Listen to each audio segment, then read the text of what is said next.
हे आहेत पालघरच्या जव्हारमधल्या वाळवंडा भागातले भिकल्या धिंडा आणि त्यांच्या हातातल्या वाद्याचं नाव आहे तारपा. तारपा हे पारंपरिक वाद्य वाजवणाऱ्या भिकल्या धिंडा यांना पद्मश्री पुरस्कारानं सन्मानित केलं जाणार आहे. भारतातल्या अनेक समृद्ध अशा जुन्या परंपरा जपण्याचं काम आदिवासी समाज करत आलाय. मुख्य प्रवाहापासून दूरवर वाड्या वस्त्यांमध्ये अतिदुर्गम भागात राहून आदिवासी बांधवांनी आपल्या खास संस्कृतीच्या खुणा जपून ठेवल्यात. त्यातलंच एक असलेलं हे तारपा वाद्य.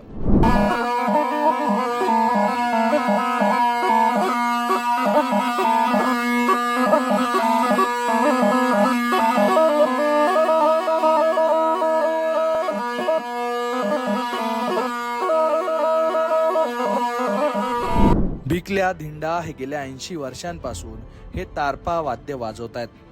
आदिवासी समाजातील तारपा या पारंपरिक वाद्य आणि नृत्याला साता समुद्रापार पोहोचवणाऱ्या भिकल्या धिंडा यांना पद्मश्री पुरस्कार मिळणार असल्यानं त्याची चांगली चर्चा होते. पुरस्कार जाहीर झाल्यावर काय वाटतंय असं त्यांना विचारलं तेव्हा त्यांनी आपला आनंद अगदी निरागसपणे व्यक्त केलाय. चांगला वाटत, कसा वाटत, चांगला मन समाधानाला. हातात अजून दिला नाही पण मन समाधान झाला. कधी ना कधी तरी मिळणारच आहे, हे माझा भाग्य समजा. किती वर्षापासून तुम्ही मी बारीकच्या म्हणजे 10-12 वर्षापासून गाई चारायला लागलो. तेथून तर मी गुराशी माझा वाद्यच चालवा, असा हे वाद्य वाजवायचा. म्हणजे शरीर पण चांगला आणि मन समाधान होय.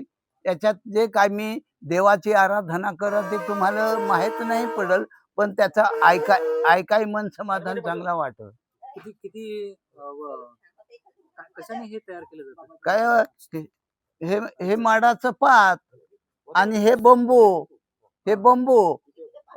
नर आणि मादी असा परिवार बनवलेला आहे आणि त्याला दुधी जोडलेली आहे. आता तरुण पिढीला तुम्ही काय सांगाल? तरुण पिढीला काय सांगायचं, आता त्याला समजवला पाहिजे, समजला पाहिजे, त्याला कळला पाहिजे ही संस्कृती टिकवायला. शालेय शिक्षण न घेतलेल्या भिकल्या धिंडा यांना वयाच्या अवघ्या 12 वर्षांपासूनच तारपा वाद्य वाजवण्याची आवड जडली होती. ते आज 92 वर्षांचे आहेत.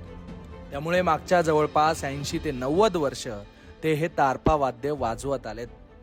आज वयाच्या 92व्या वर्षीही ते हे वाद्य तेवढ्याच ऊर्जेनं वाजवतायत.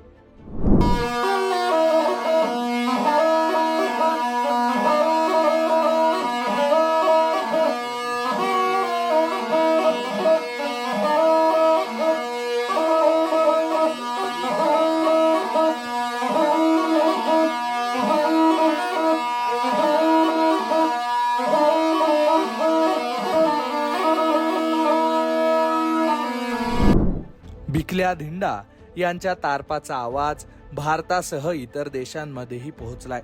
त्यांच्या या कलेची दखलही घेतली गेली आहे. वेगवेगळ्या संस्थांनी शासनाने दिलेल्या पुरस्कारांनी त्यांच्या लहानशा घराची भिंत पूर्ण भरली आहे. तारपा हेच वाद्य आमचं दैवत असून येणाऱ्या पिढ्यांनी ही परंपरा जपली पाहिजे असं आवाहनही त्यांनी केलंय. भिकल्या धिंडा यांची ही कहाणी तुम्हाला कशी वाटली ते तुम्ही कमेंट बॉक्समध्ये नक्की कळवा. पालघरहून राहुल पाटीलसह ब्युरो रिपोर्ट, लोकमत.